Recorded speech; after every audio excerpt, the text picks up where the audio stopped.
Welcome to The Explainer. So today, we're diving into a topic that's just packed with myth and, well, muscle. Anabolic-Androgenic Steroids, or AAS for short. We're going to cut right through all that noise and get straight to what the science actually says.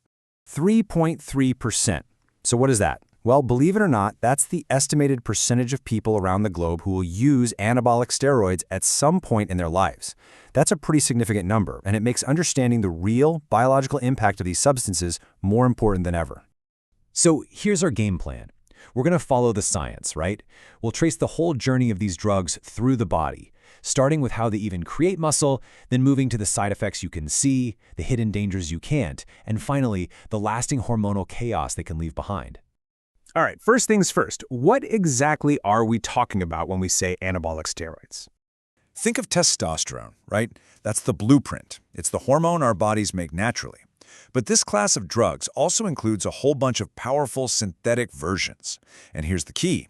For performance enhancement, they're almost always used at what we call supraphysiological doses. We're talking levels that are just way, way beyond anything your body would ever produce on its own or need for any medical reason. Okay, so the big question, how do these things actually work? How do they build muscle? Let's trace their path, right from the moment they get into the body. It's a whole chain of events, really. Whether you take it as a pill or an injection, that steroid has a mission. Travel through your bloodstream, find its way into a muscle cell, and connect with this very specific docking station called the androgen receptor.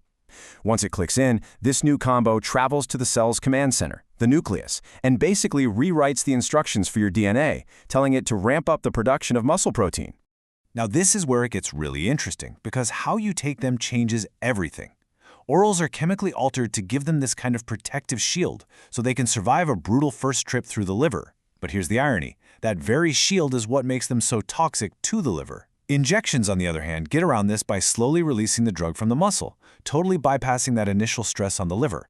Naturally, only a tiny fraction of your testosterone, like 2%, is free and able to actually do its job. The rest is tied up by these transport proteins.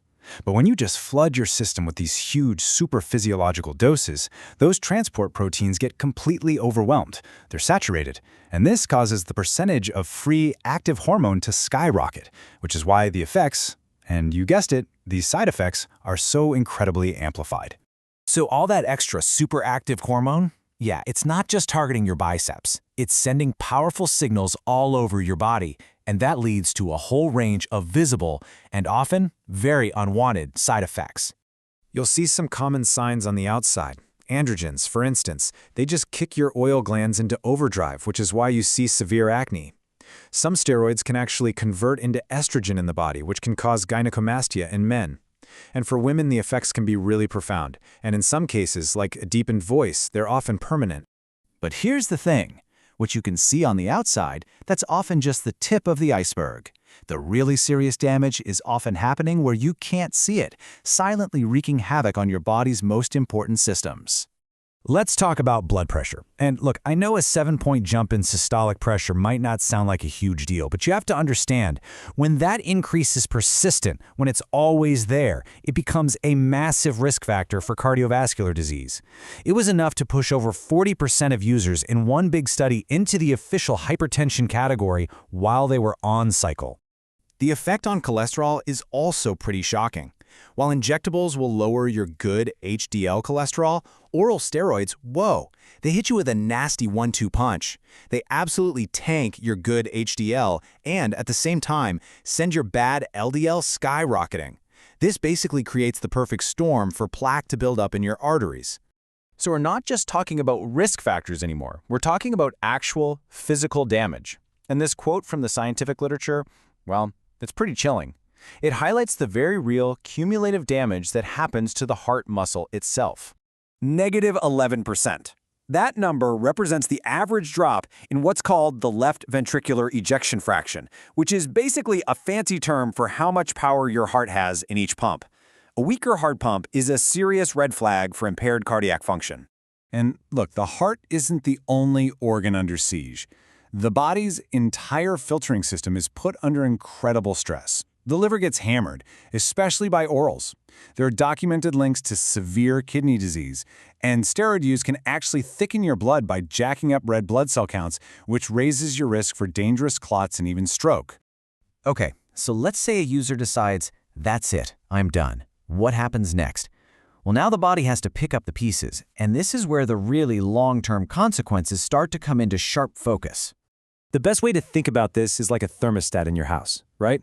Your body has a hormone thermostat. It's called the HPGA, that carefully controls its own production of testosterone and sperm.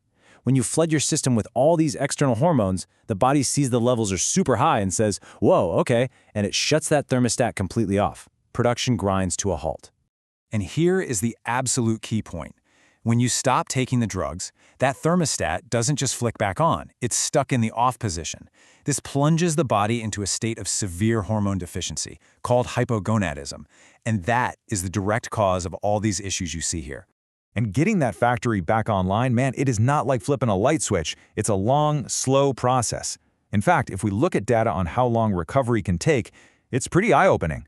It can be a full year before most men get back to a normal sperm count, and for some, it can take up to 2 years. So when you lay it all out, when you look at the actual science, you see this massive trade-off, right? On one side, you have the appeal, more muscle, more strength. But on the other side, you have the cost, serious damage to your heart, a complete shutdown of your natural hormone system, major stress on your organs, and the risk of some side effects that are permanent. And that leaves us with a really fundamental question, one that the science can't answer for you. Is that temporary boost really worth a potentially permanent cost? Thank you for joining us for this explainer.